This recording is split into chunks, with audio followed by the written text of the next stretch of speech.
Bismillahirrahmanirrahim. Alhamdulillahirrahmanirrahim. Wassalatu wassalam ala asyrafil anbiya wal mursalin sayyidina wa maulana Muhammad wa ala alihi wa ashabihi ajma'in. Amma ba'd. Yang dimuliakan para majlis, hormati ahli jawatan kuasa, khususnya muslimin muslimat yang dirahmati Allah Subhanahu wa taala. Alhamdulillah, syukur kita panjatkan kehadrat Allah dapat kita bertemu pada pagi ini bagi membincangkan tentang topik yang berkaitan dengan rukun iman, dan pada kali ini kita akan bincangkan tentang konsep tauhid, asas dalam pemikiran Islam. Di mana dalam kuliah kita pada hari ini kita akan bincangkan maksud tauhid, kesan tauhid dan sifat kepada orang yang bertauhid. Saya kira ini saya telah bicarakan dulu. Okey.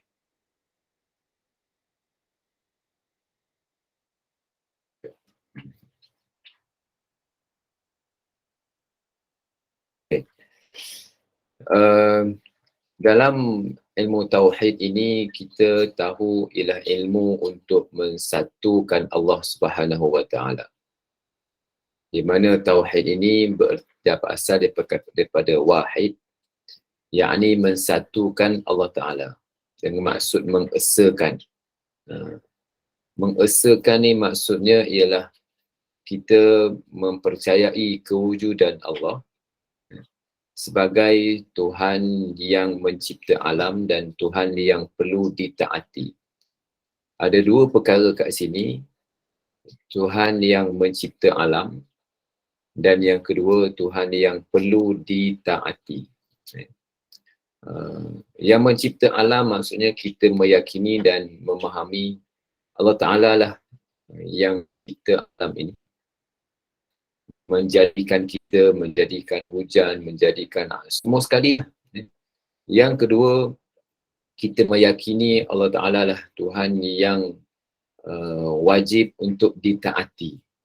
Seperti mana yang kita dah sebut dalam siri kuliah yang lalu bahawa apabila Allah Ta'ala Tuhan yang mencipta alam, apabila kita mempunyai seorang anak, anak ini mengakui kita sebagai ayah, kita sebagai ibu, tetapi dia tidak mentaati kita. Apabila dia tidak mentaati kita, bererti tidak ada ataupun kurang bermanfaat, hanya dia mengakui kita sebagai ibu ataupun kita sebagai ayah. Maka di sinilah yang disebutkan sebagai dua perkara. Tuhan yang mencipta alam, yang kedua lah Tuhan yang perlu ditaati. Okey, saya kira saya dah jelaskan perkara ini dalam kuliah yang lalu. Okey, mari kita tengok yang ni pula. Dalam diagram ini ataupun dalam gambar rajah ini, saya maksudkan bahawa ini semua daripada seluruh makhluk yang berpusat kepada satu pusat. Tauhid ini maksudnya kita memusatkan semua hala tuju hidup kita untuk bertemu dengan Allah Subhanahu wa taala. Itulah tauhid. Kita memusatkan semua hidup kita, semua tumpuan ataupun benda yang kita nak capai dalam hidup, keutamaan dalam kehidupan, semua tertumpu kepada Tuhan. So Ustaz tak boleh nak jadi kaya ke Ustaz? Tak boleh nak ada rumah ke tak? Kerana yang kita nak cari ialah keredaan Allah. Yang kita nak cari kasih sayang Allah. Dan kasih sayang Allah ini bukan bererti hanya kita baca Quran sahaja. Bukan bererti kita semayang sahaja. Tetapi apa-apa perkara yang boleh mencapai keredoannya, menerusi rumah, kereta, duit, pekerjaan, kejayaan dalam apa semua bidang dalam hidup, perniagaan, dalam ekonomi, dalam apa-apa yang kita berjaya capai dalam hidup, untuk kita matlamat akhirnya mencari keredaan Allah Subhanahu Wa Taala, maka itulah yang kita letakkan hala tuju hidup kita dan menjadikannya itu sebagai keutamaan. Macam mana menjadikan Allah Taala sebagai keutamaan? Maksudnya apa-apa yang kalau kita nak niaga yang Allah Taala suka. Bila kita nak buat pinjaman rumah, pinjaman apa, kita nak apa yang pinjaman yang patuh syariah. Bila kita nak jalan, bila kita nak pergi, perkara yang kita nak buat itu sesuai dengan perintah Allah Subhanahu Wa Taala, dan akhirnya kita berusaha mencapai kasih sayang dan keredaan Allah Subhanahu Wa Taala. Ini yang kita maksudkan dengan tauhid. Okey, mari kita tengok alam ini. Mari kita tengok gambar raja alam ini. Kita berada di atas bumi ni lah. Ini bumi kita ni kan. Ini bumi kita mungkin duduk kat sini lah. Di Malaysia kat sini. Di sana ada beberapa planet yang lain. Planet Venus, Mars, Mercury, Pluto dan sebagainya. Bila kita bandingkan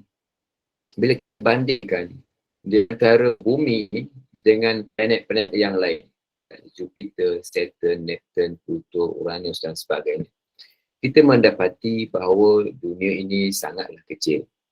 Sangatlah kecil. Hanya berapa kali ganda dengan planet-planet yang lain yang berada di sekitar kita. Okey, kita bandingkan lagi dengan matahari. Oh, rupanya sangatlah haluslah bumi ini dibandingkan dengan matahari. Kecil sangat bumi ni. Kan, mana sangatlah bumi ni. Kan. Okey, dibandingkan dengan Pluto, kita bandingkan dengan matahari, tak adalah nilai yang ada pada bumi ini dari sudut besarnya kejadian dan ciptaan Allah Subhanahu Wa Taala. Subhanallah. So bila kita bandingkan lagi dengan bumi ini dengan matahari dan juga dengan planet yang lain. Alamak, bumi dah tak nampak. The earth is invisible at this scale. Dah tak nampak lah. Matahari yang kita nampak besar tadi, kecil. Bandingkan pula dengan planet yang lain. Saya tak tahulah kalau kita nak bayangkan, kita rasa bumi ni dah sangat besar, tapi dibandingkan dengan kejadian makhluk yang lain yang Allah Ta'ala ciptakan, tentulah jauh lebih besar daripada apa yang kita bayangkan di atas muka bumi. Jadi sangatlah kecil nak dibandingkan dengan alam yang sangat luas ini. Bagaikan kita bayangkan kita seekor semut yang kecil berada di tengah-tengah bandar Kuala Lumpur. Seekor semut yang kecil yang ada sarangnya di bawah KLCC, di keluasan berkenaan nak dibandingkan dengan semut yang kecil, tapi dia rasa sarang tu dah besar sarang. Rupanya KLCC, rupanya tempat-tempat lain jauh lebih besar, jauh lebih hebat, dan dia rasa bumi dia, alam semut tadi dah sudah besar. Ini kalau dibandingkanlah untuk kefahaman kita rasa seronok dah. Rupanya alam lain sangat besar dan sangat hebat. Dibandingkan pula dengan tadi, kan, Arcturus tadi dah besar lah. Ada pula planet yang besar. Yang kita panggil dengan Arcturus tadi, ada planet Antares, Betelgeuse, kan. Tak tahulah macam mana mereka mereka letakkan skala ini dalam membayangkan perkara ini. Tentulah tuan-tuan, kita sangatlah halus, sangatlah nothing di sisi Allah Subhanahu Wa Taala. Ada di sisi Allah Taala. Ada tak kalau orang nak buat KLCC ataupun orang nak buat bangunan, dia ambil kira, ini sarang semut ni, kita tak boleh usik. Ada tuan-tuan. Sarang semut betul, nanai ke, malahan di high pest control untuk nak menghalau, nak membunuh semut-semut yang kecil tadi. Apa ada kisah?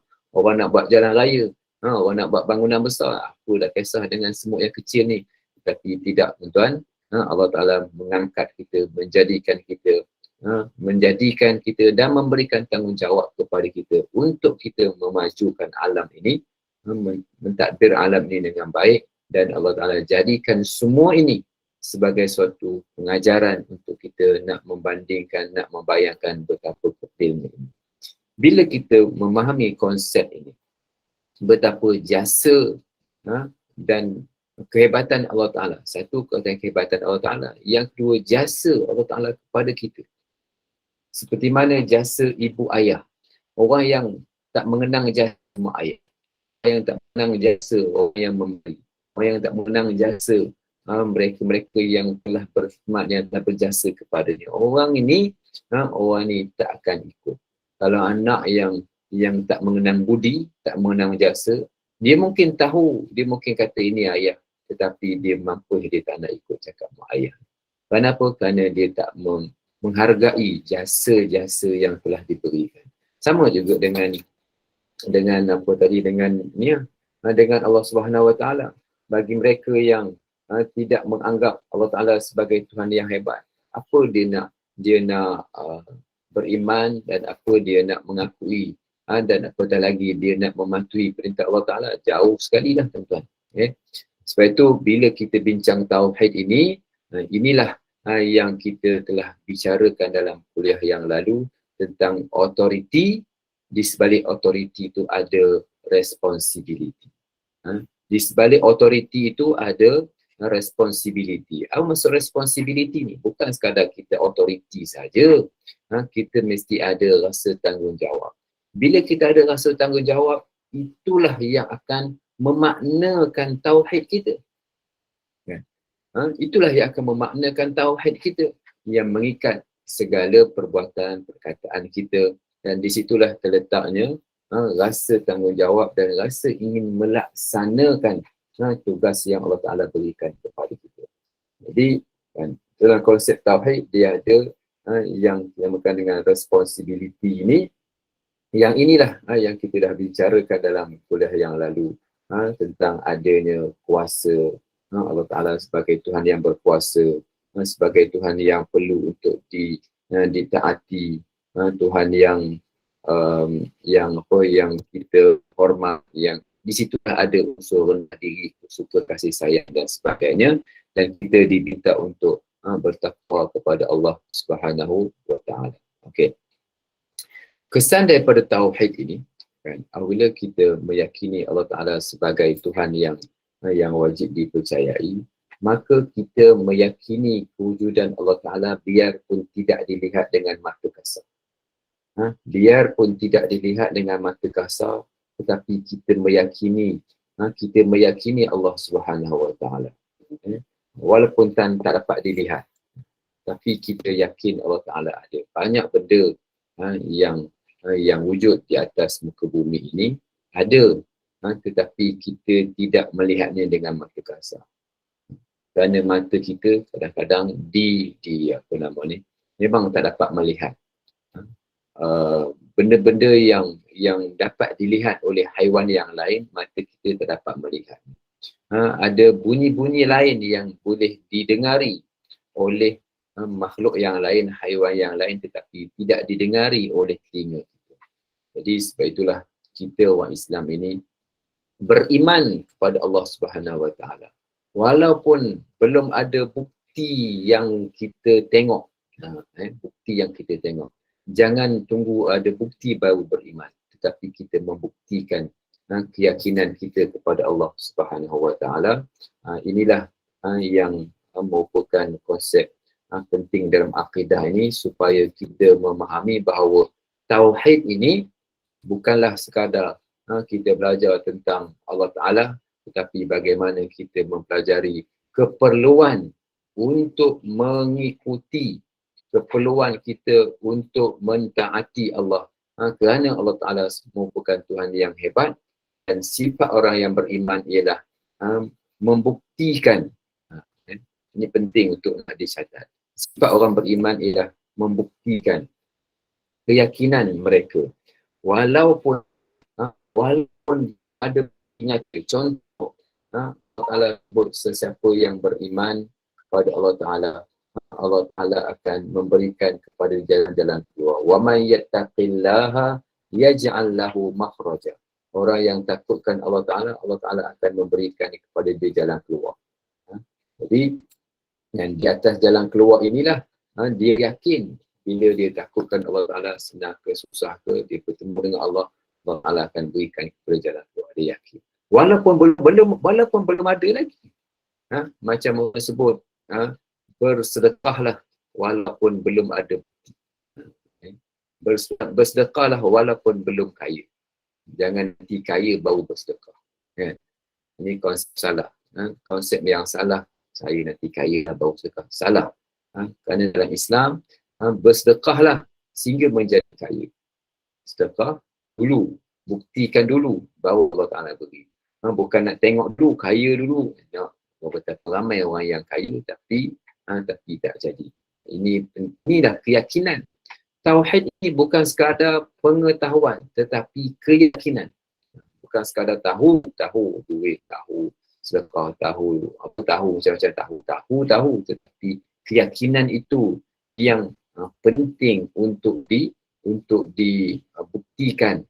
Kerana apalah artinya tauhid tanpa ada keyakinan? Apalah artinya tauhid tanpa ada kita membuktikan kesungguhan keimanan itu kepada Tuhan? Macamlah budak-budak masuk periksa. Bila budak masuk periksa, budak sekolah, kita bagilah kelas motivasi, kita cikgu lah cakap begini, mak ayah bagi, tapi dia tak dengar, tak buat. Apalah artinya kita memberi dia belajar di sekolah tapi dia tak mahu, kerana keyakinan dia belajar tak mesti dia ada berjaya juga. Dia kata orang yang berjaya ni masuk universiti pun gaji murah pada aku, gaji sama aku juga. Dia kata aku tak ngaji universiti pun sekarang ni aku dah dapat duit 2-3 ribu dah sebulan, dah kerja dropship lah apa benda lah budak-budak sekarang ni buat, dapat duit. Masuk universiti kena bayar hutang lagi, kena bayar hutang PTN lagi, susah lagi belajar semua sana. Aku tak payah susah-susah dapat duit. Itu mungkin. Jadi kita kata dalam konsep Islam tak betul begitu. Dalam konsep Islam ialah kita bekerja, kita buat, kita belajar, walaupun belum ada bukti lagi, kita cuba buktikan. Apa yang dijanjikan itu kita cuba buktikan. Ini sifat orang yang beriman. Sifat orang fasik menunggu bukti baru nak percaya. Ini sifat orang fasik. Dia tak yakin. Ramai orang tak yakin tentang sedekah, ramai orang tak yakin tentang rezeki, ramai orang tak yakin tentang janji Tuhan. Dia tak yakin dengan janji Tuhan. Yalah, dia mungkin lemah imannya, tetapi kita yang betul-betul beriman kepada Allah Subhanahu Wa Taala perlu membuktikan keyakinan itu. Perlu membuktikan keyakinan itu, kerana bila perkara yang disebut dalam Quran, Al-Quran itulah sebesar-besar bukti. Al-Quran itulah sebesar-besar bukti yang perlu untuk diyakini. Kerana orang kafir tak akan percaya. Kalau orang kafir dia tak percaya, walaupun aku bagi bukti pun dia tak percaya.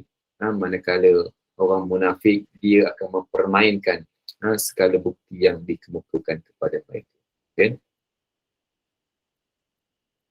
Ini yang yang pertama pada hari ini. Sekejap.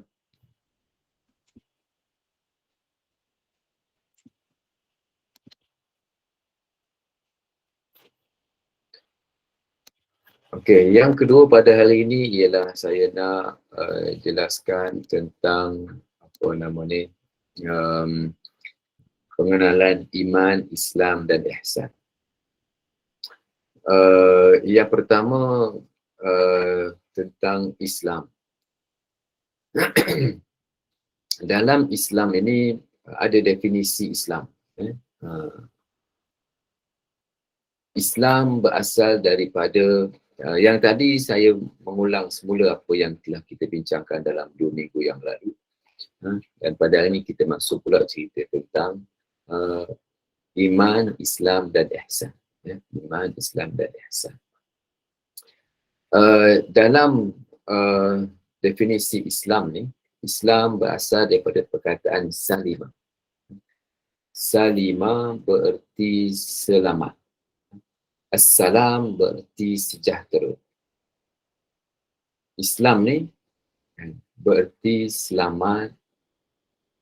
Assalmu bererti assalam sejahtera.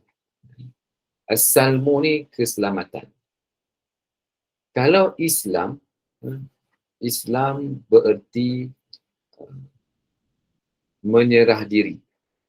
Ini Islam. Islam bererti menyerah diri.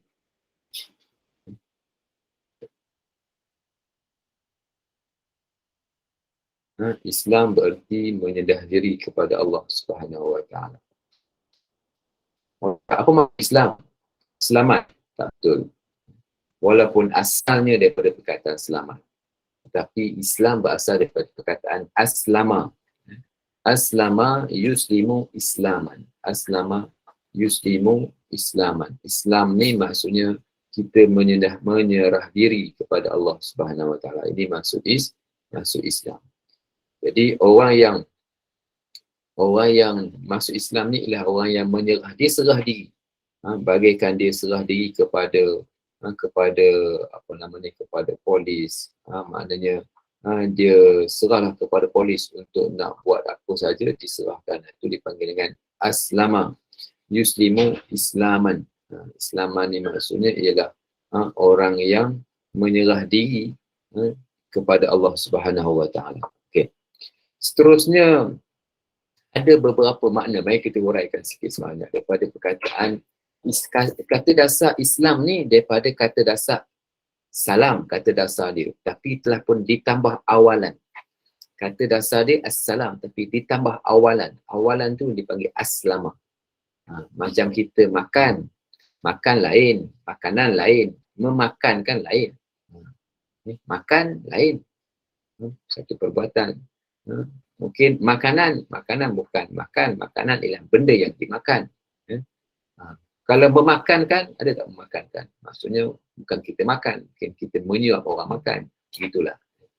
Jadi Islam ni daripada perkataan aslama, menyerah diri. Tapi kata dasar daripada aslama ini daripada kata dasarnya assalam. Apa maksudnya? Antaranya kata dasar ni as-salmu. As-salmu ni maksudnya perdamaian. Wa in janahu lis-salmi fajnah laha wa tawakkal 'ala innahu was-sami'ul 'alim. Islam maksudnya ada dalam unsur Islam itu perdamaian. Okey, ada dalam unsur Islam itu sejahtera. Sejahtera. Ada dalam unsur Islam ni sejahtera. Maksudnya dalam unsur Islam ni terdapat unsur lain yang kita sebut sebagai kesejahteraan. Sebab masuk Islam ni kita mendapat keseronokan seperti mana yang kisah kepada Nabi Ibrahim alaihissalam. Qulna ya naru kuni bardan wa salaman ala Ibrahim. Ya wahai api, kurniakanlah kepada Ibrahim ini kesejahteraan. Kesejahteraan. Jadi ini yang ada dalam Islam ini, merangkumi erti kesejahteraan. Ya, dalam Islam ni, ni yang kita masukkan. Maka Ibrahim Yahudiyan wala Nasraniyan. Nabi Ibrahim bukan Yahudi, bukan Nasrani, walakin kana hanifan muslimah.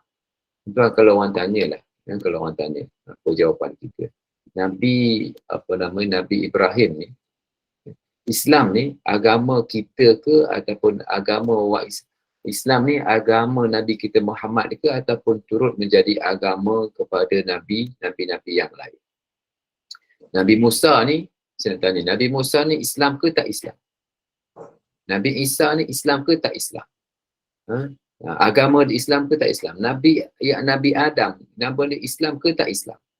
Siapa nak bagi respons sikit? Silakan kalau ada siapa-siapa nak bagi respons sikit. Islam Ustaz. Islam lah. Nabi Adam is Islam. Nabi Nuh Islam. Nabi apa lagi? Semuanya agama nabi-nabi yang terdahulu semuanya Islam. Termasuklah nama Nabi. Sebab kita Islam ni, kita nama kita bukan berasaskan kepada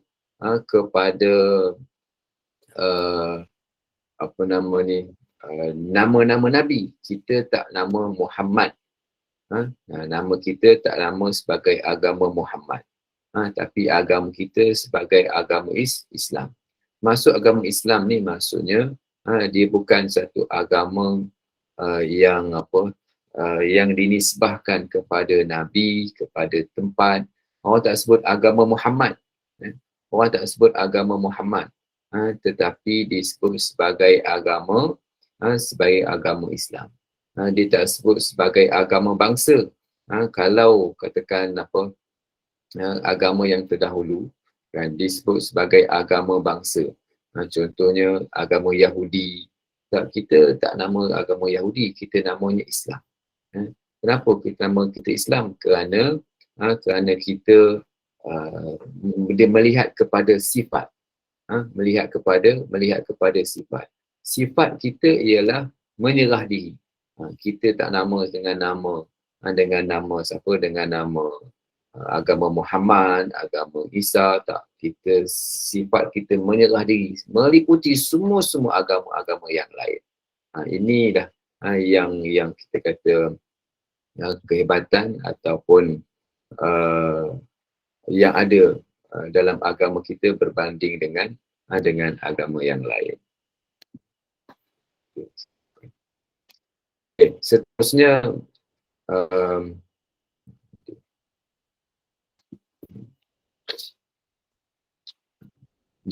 mari kita tengok dalam firman Allah Ta'ala ini, nak cerita Islam itu, wa anna minnal muslimun wa minnal qasitun. Ada di kalangan kita yang Islam, beragama Islam, dan ada di kalangan kita yang zalim, maknanya yang menyeleweng. Faman aslama, maka orang yang betul-betul ini Islam ni, yang menurut Islam, yang menyerah diri kepada Allah Ta'ala, fa'ulaika taharraw rasyada, mereka lah yang sebenar-benar menyerah diri kepada Allah Subhanahu wa Ta'ala. Okey. Saya ada bagi link dalam ruang dalam ruang chat itu. Nanti habis kuliah nanti 10 minit lagi, maka kita boleh buat aktiviti nak jawab soalan, nak tengok sejauh mana kefahaman kita. Okay.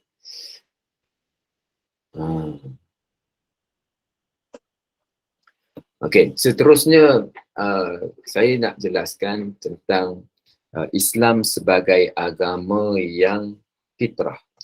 Sebagai agama fitrah. Dalam Islam ini kita ada 4 ciri utama dalam Islam. Islam sebagai agama fitrah, saya nak jelaskan sikit. Islam sebagai agama fitrah. Islam sebagai agama fitrah ni bererti Islam ni sesuai dengan kita. Itu yang disebut sebagai fitrah, kejadian manusia. Islam sebagai agama fitrah, sesuai dengan kita. Makna kata segala perintahan yang terdapat dalam agama kita ni, sembahyang, puasa, memang perkara ni sesuai dengan fitrah manusia. Sesuai dengan kita sebagai orang Islam. Sebagai manusia, bukan sebagai Islam. Sebagai manusia. Kerana kan 4 ciri ini. Dan adalah banyak ciri lain, saya hanya pilih 4 sahaja. Yang pertama, kan, Islam merupakan agama yang bersumberkan wahyu. Islam merupakan agama yang bersumberkan wahyu. Yang kedua, Islam agama yang lengkap dalam semua aspek. Yang ketiga, Islam agama yang realistik. Dan yang keempat, Islam agama yang disesuaikan yang sesuai untuk diamalkan oleh semua bangsa. Okey, kita tengok yang pertama. Yang bersumberkan wahyu. Apa kepentingan agama Islam yang bersumberkan wahyu ini? Wahyu ini ialah dia above manusia. Dia lebih tinggi daripada manusia. Kalau agama itu ditentukan oleh manusia itu sendiri, maknanya nanti manusia ni dia buat undang-undang, dia ada berkait dengan kepentingan dia. Bila dia tafsirkan undang-undang, dia tafsirkan mengikut kepentingan dia. Ini biasa. Kita buat undang-undang, supaya dia dia mengambil kepentingan satu-satu kumpulan, ataupun undang-undang itu mungkin sesuai pada masa ini tapi tak sesuai pada masa yang akan datang. Ya. Banyak undang-undang kat negara kita ni berubah. Pindaan. Kenapa pindaan? Kerana nak disesuaikan dengan keadaan zaman. Perlu dipindah, perlu ditambah. Dari masa ke masa. Undang-undang dalam negara kita lah tambah sikit. Kurang sana sikit, tambah sana sikit. Oh nampak ni perlu nak dikawal. Maka ditambahlah klausa dan atau apa-apa klausa untuk nak menyesuaikan dengan keadaan. Tapi tuan-tuan, bila kita sebut tentang agama, contohnya semayang. Contohnya semayang. Semayang ni tak berubah daripada dulu lagi, tak berubah. Semayang tu lah. Puasa itulah. Orang Arab ke, orang Melayu ke, orang Jepun ke, mana-mana masuk Islam, semayang tu. Dan zaman Nabi pun semayang yang macam tu, zaman akan datang sampai hari kiamat pun orang akan sembahyang macam tu juga. Ini wahyu daripada Allah Ta'ala merentasi bangsa, merentasi masa, kerana dia bersifat wahyu. Ini kelebihan agama kita. Kalau kita tengok agama lain, tuan-tuan, agama lain, dia punya agama dia berubah daripada satu tempat ke satu tempat. Dan dia berbeza ataupun dia dia akan berbeza daripada satu zaman ke satu zaman yang lain. Dia akan mengalami perubahan. Contohnya tuan-tuan, kan dalam agama Kristian dia boleh semayang dengan klik, dengan online ni, kan tak payah pergi masjid lah, dia tak payah pergi church lah. Dia klik 1-2 klik, dia dah kira consider sebagai semayang. Kalau kita macam tu lah tuan-tuan, mudah je kita ambil internet ataupun ada telefon kita tekan, okey dah, proses semayang. Gitu. Kan? Kita mana mahu macam gitu. Kan? Tak boleh kita punya azan kita digantikan dengan siapa? Digantikan dengan kaset ataupun dengan setting dekat ni. Tak boleh. Kan? Mesti orang juga. Kerana agama kita bersumber wahyu. Dan wahyu ini relevan untuk semua zaman, keadaan. Kerana wahyu ni above manusia. Di atas manusia. Dia tak sama dengan. Bila dibuat oleh manusia, dia akan ada kepentingan. Bila dibuat oleh wahyu, oleh Tuhan, maka dia above Tuhan. Yang kedua, dia above manusia. Yang kedua ialah dia melengkapi dalam semua keadaan. Macam mana dia melengkapi? Sebab setiap amalan kita ada 5 hukum. Ada apa? Ada wajib, haram, sunat, makruh, harus. Ada 5 hukum. Ada wajib, ada sunat, ada haram, makruh, harus. Semua 5 perkara ini, tuan-tuan. 5 perkara ini kita buat dan kita laksanakan. Dan akhirnya semua tindakan kita terikat dengan Tuhan. Walaupun harus, sekalipun harus tu hukum Islam. Hukum Islam ni apa? Dia ada 5. Wajib, haram, sunat, makruh, harus. Ada 5 hukum. Wajib, haram, sunat, makruh, ada 5 hukum. Perbuatan kita tak lepas daripada 5 perkara ini. Tidur mungkin harus. Makan ada kalanya wajib, ada kalanya haram, ada kalanya makruh, ada kalanya harus kan makan.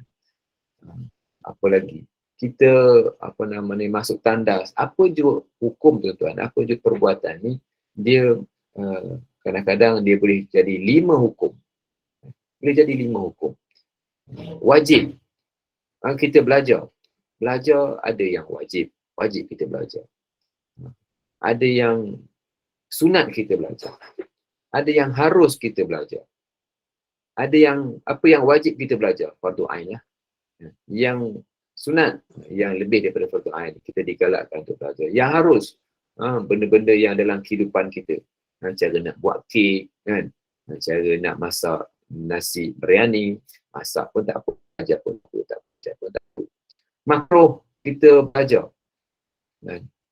Belajar benda-benda yang cara yang boleh menyakiti orang lain.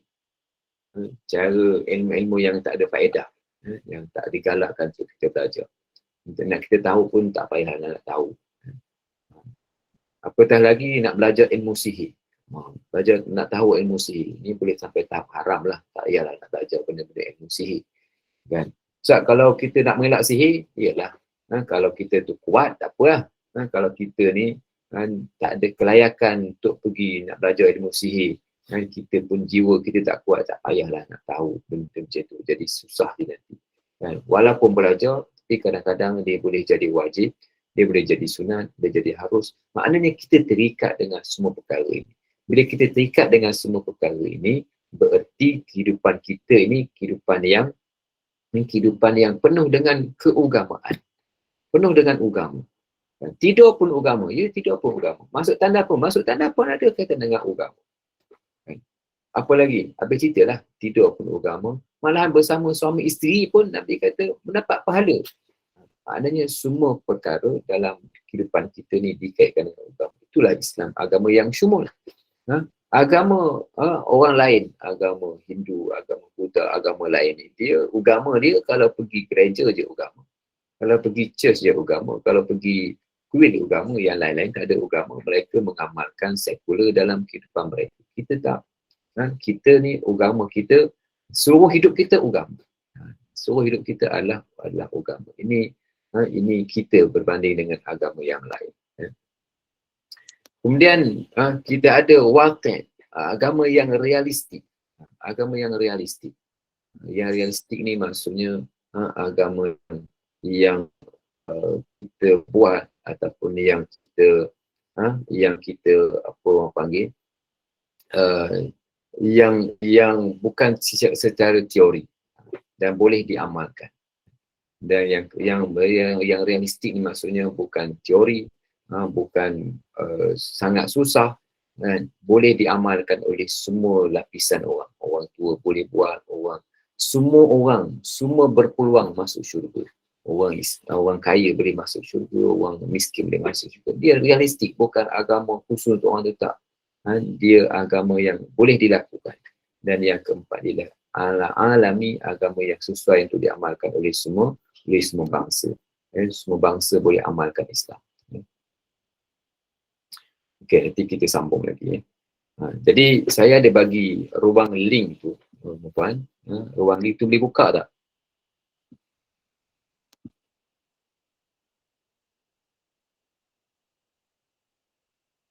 Sekejap saya buka. Boleh buka. Okey. Saya dah beri 3 kuliah, masuklah pada hari ini. Cuba tuan-tuan jawab soalan-soalan yang telah saya berikan. Cuba jawab. Boleh tak jawab?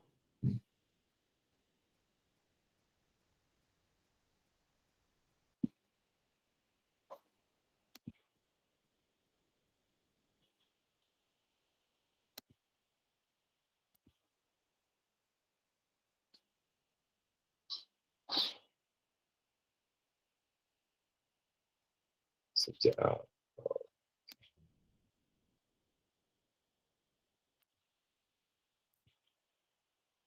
Nampak tak? Okey.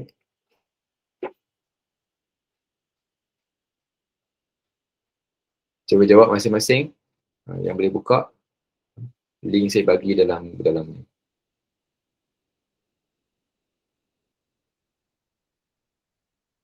Seseorang yang merasa dirinya lebih hebat berbanding orang lain, tanda dia perlu mempelajari ilmu. Ni saya jawab salah je ni, saya tekan je. Kita tuan jawab. Mak ada jawapan betul kat sini.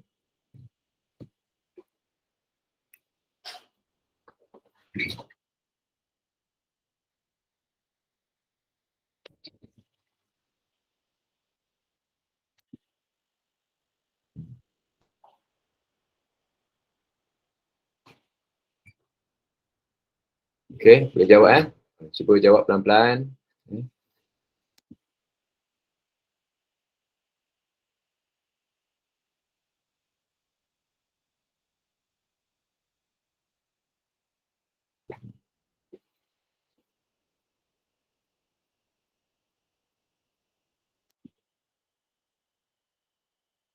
Soalan 2, kenapa orang fasik mahu melihat bukti baru yakin dengan Islam?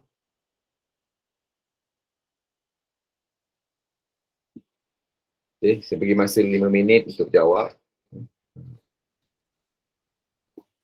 Jangan left dulu, jawab dulu. Kita jawab dulu soalan-soalan.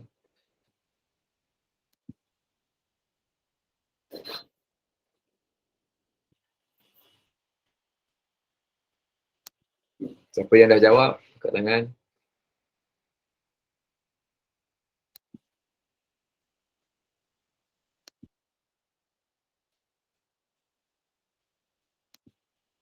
Okay, siapa yang dah jawab? Dah jawab. Puan Azhar Mahmud Tahniah. Dapat berapa tu agaknya? Markah? Saya tersilap soalan yang pertama, Ustaz. Oh, saya Dah apa naik ke rank ke 13 ke 12? okay. Tak boleh buka link Tak ada yang tak boleh buka. Iklan tu mengacau lah, Ustaz. Iklan mengacau lah. Okey. Nanti saya buangkan iklan tu nanti. Tak boleh buka link. Adakah kau yang dah boleh buka?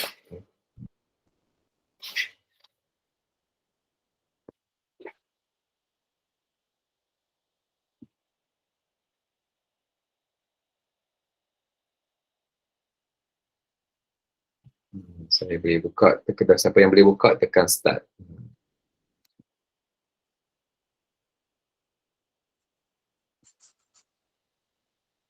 Okey. Okey. Boleh buka. Ada siapa-siapa lain yang dah boleh buka, yang dah ni, yang dah selesai? Buka link. Okey. Jadi InsyaAllah saya akan baiki link nanti dalam kuliah yang akan datang. Dan mudah-mudahan kita dapat ada quiz sikit. Kebetulan sebenarnya saya ada orang ada kuliah ni secara online untuk pelajar, dan memang saya sediakan quiz dulu. Nanti insyaAllah kita akan cuba buat quiz ini dengan baik insyaAllah. Dan siapa yang dah boleh buka tu tahniah, yang boleh menjawab tu tahniah, yang boleh menjawab insyaAllah kita jumpa dalam masa-masa yang lain. Ada siapa-siapa nak tanya soalan? Silakan. Ada siapa-siapa nak tanya? Kita buka soalan untuk ditanya pada Ustaz. Silakan. Assalamualaikum Ustaz.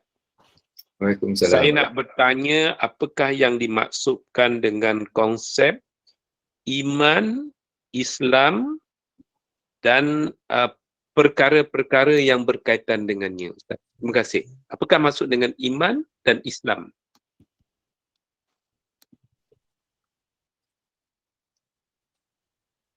Islam ini ialah amalan.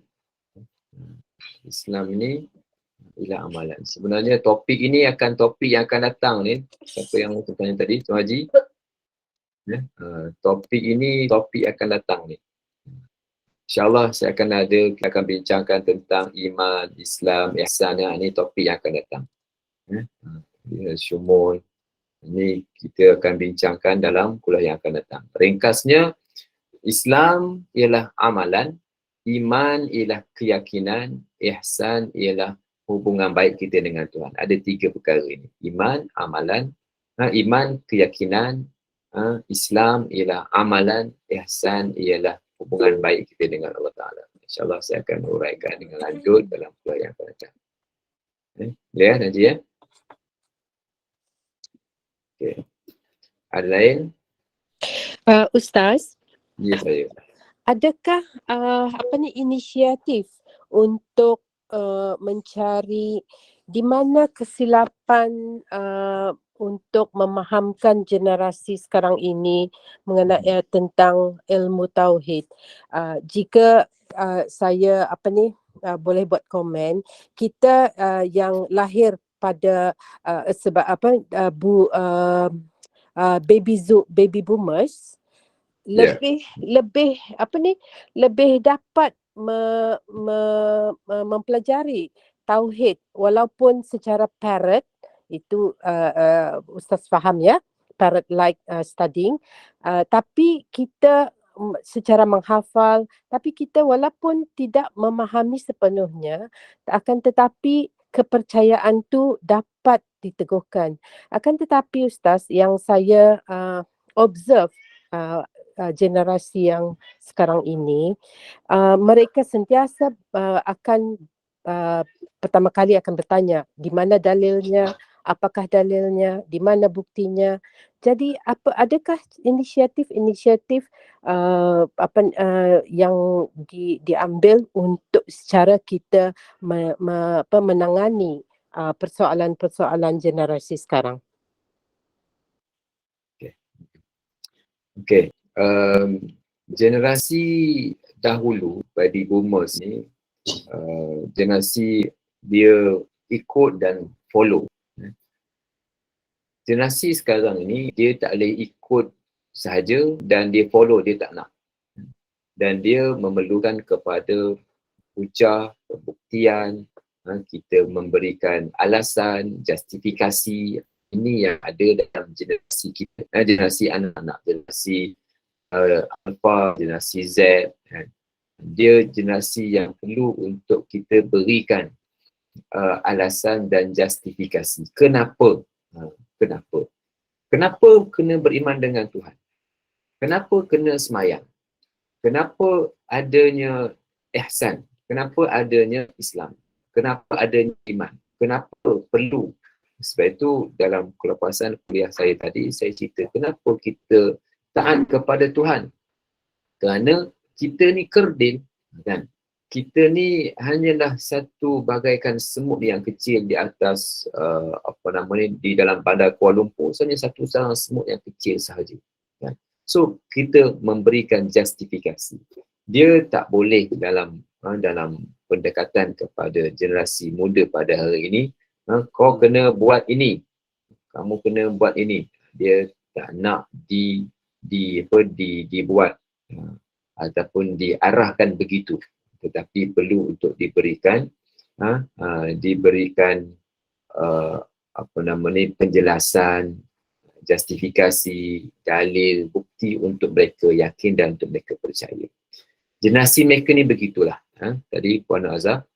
Jadi sebab itu saya bila mengajar kepada generasi-generasi muda ni, kan, perlu banyak diberikan penekanan aspek berkenaan.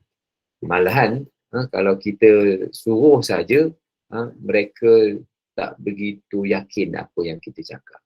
Tetapi sekiranya kita memberikan penjelasan, memberikan memberikan justifikasi kepada mereka, logik yang sesuai, kan, maka insyaAllah mereka boleh terima lah. Itu yang boleh kita kata pendekatan pengajaran agama Islam pada masa kini yang kontemporer. Inilah yang kami di Jabatan Dakwah melakukan usaha-usaha begini supaya kita dapat menyesuaikan pengajaran agama kita dengan masyarakat, khususnya generasi muda yang boleh dan mudah dipahami. Betul. Okay. Jadi apa tadi? Ustaz, maksudnya Ustaz ialah generasi yang kemudian ini, apabila dia nak memahami suatu tauhid itu, dia perlu dijelaskan dengan dalil-dalil, dengan hadis-hadis, supaya mereka memahami. Sebab kita ni bukan follower, Ustaz, kan? Sebab kita ni generasi yang telah kedua daripada generasi yang pertama. Kalau generasi yang pertama tu, dia akan mengikut apa yang disabdakan oleh nabi-nabi, dia sebagai follower.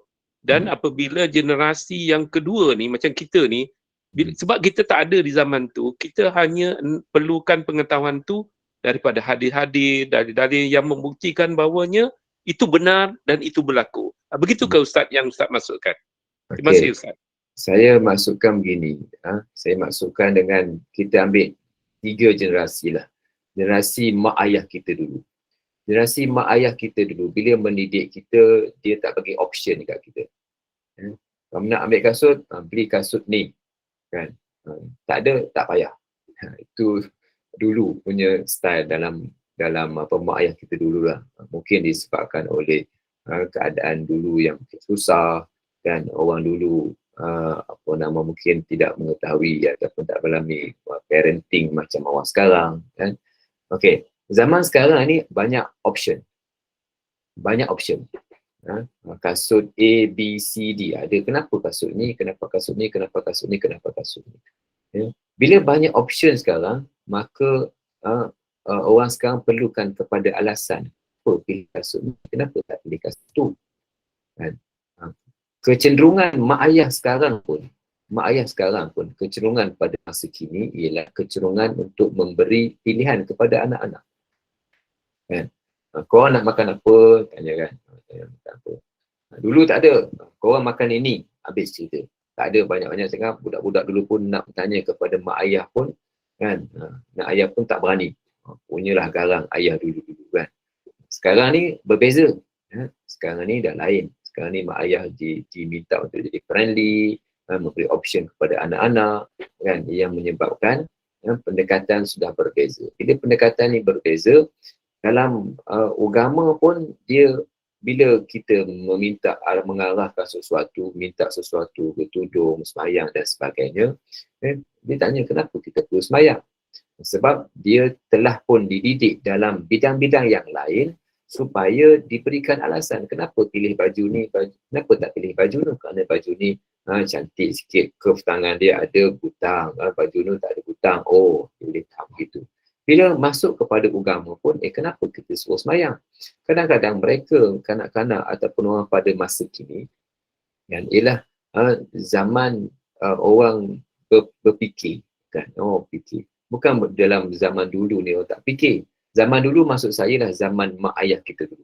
Zaman mak ayah kita dulu, tahun 50-an, 40-an, zaman dulu-dulu lah. Jadi zaman dulu ni kadang tak ada option. Zaman sekarang ni orang kreatif, berfikir macam-macam. Kalau ditanyakan adakah pada zaman Nabi dulu begitu, kan, zaman Nabi, kan, sahabat-sahabat bertanya, kan, saya tak masukkan dengan zaman Rasulullah, dan saya masukkan dengan zaman, saya bandingkan zaman kita, zaman anak-anak kita dengan zaman 90-an, pendekatan berbeza antara zaman pendekatan dan pendidikan berbeza antara dulu dan sekarang. Jadi bila beza antara dulu dan sekarang, maka agama pun, pendekatan pengajaran agama pun berbeza. Itu maksud saya, Haji, ya. Okey, terima kasih Ustaz. Faham. Okey, terima kasih. Okey, ada soalan daripada Puan Maimun Harun. Bolehkah orang beragama Islam menggunakan nama Allah bila bercakap seperti, bolehkah orang beragama Islam, orang beragama lain menggunakan nama Allah bila bercakap? Ini maksudnya, adakah orang bukan Islam boleh menggunakan nama Allah? Jadi secara umumnya, kan, orang yang bukan Islam nak menyebut nama Allah, nak menggambarkan nama Allah, kalau tanya saya, mereka boleh guna. Tapi kita perlu mengawal penggunaan ini dalam kalangan mereka supaya mereka penggunaan itu tidak mengelirukan orang Islam, sehingga mereka menyebutkan rumah gereja itu sebagai rumah Allah Ta'ala. So susahlah, kan. Tapi kalau mereka gunakan dalam, bila bercakap dengan kita, kan, Assalamualaikum, dia tanya dengan kita, kan, yo apa khabar, kan, ataupun di mana dia menyebut, kadang-kadang dia menyebut nama Allah, kan, maknanya taklah menjadi satu halangan kepada mereka untuk menyebut nama-nama ini. Tapi sekiranya sebutan mereka, penggunaan mereka menyebut yang boleh menimbulkan kekeliruan, contohnya mereka menyebut atau menamakan gereja itu sebagai contoh, sebagai rumah Allah Ta'ala, so ini masalah. Kenapa? Kerana dia sudah bagi keliru kepada orang Islam, ini rumah Allah Ta'ala ke gereja, takkan rumah Allah Ta'ala, kan. Jadi kita tak mahu penggunaan itu sampai ke tahap itu. Tapi kalau mereka guna harian yang tidak menyebabkan kecelaruan, okey je, dan mereka lebih dekat dengan Islam, okey. Tapi sekiranya penggunaan itu boleh menjauhkan, boleh menyebabkan kekeliruan Islam, ini perlu dijagalah dalam soal ini. Boleh ya, Puan Maimun Harun?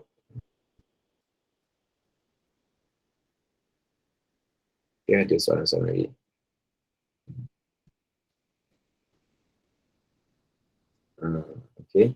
Zaman dulu kita makan apa yang mak kita masak. Zaman sekarang kalau tak kena dengan selera anak, anak call grab makan bukan kat luar. Betul. Okey, ada apa-apa lagi? Ada lagi?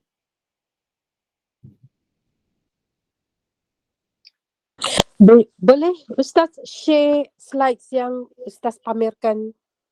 Boleh, boleh. Nanti saya share. Saya bagi pada apa nama ni, Rustia nanti dia share. Jazakallah khairan Ustaz. Okey, saya rasa itu je kot pada kali ini. InsyaAllah kita jumpa dalam masa-masa yang lain. Allahu'alam. InsyaAllah. Assalamualaikum warahmatullahi wabarakatuh. Ada Terima kasih, rekod kan? Ya, ada rekod. InsyaAllah kita akan share. Dan jazakallah khair al-Fadhil Ustaz Dr. Muhammad Faisal Syari, dan terima kasih atas pencerahan dan perkongsian ilmu tentang rukun iman yang wajib kita pelajari mengenai definisi Islam, iaitu dengan menyerah diri, tunduk patuh, mentaati kepada perintah Allah SWT, dan juga peraturan hidup dengan akhlak yang mulia. Dan sebagaimana firman Allah SWT bermaksud sesungguhnya agama di sisi Allah ialah Islam. Surah Al-Imran ayat 19. Dan saya mewakili pihak pengusaha, mohon maaf jika ada salah bicara pada saya. Segala yang sempurna itu hanyalah milik Allah SWT.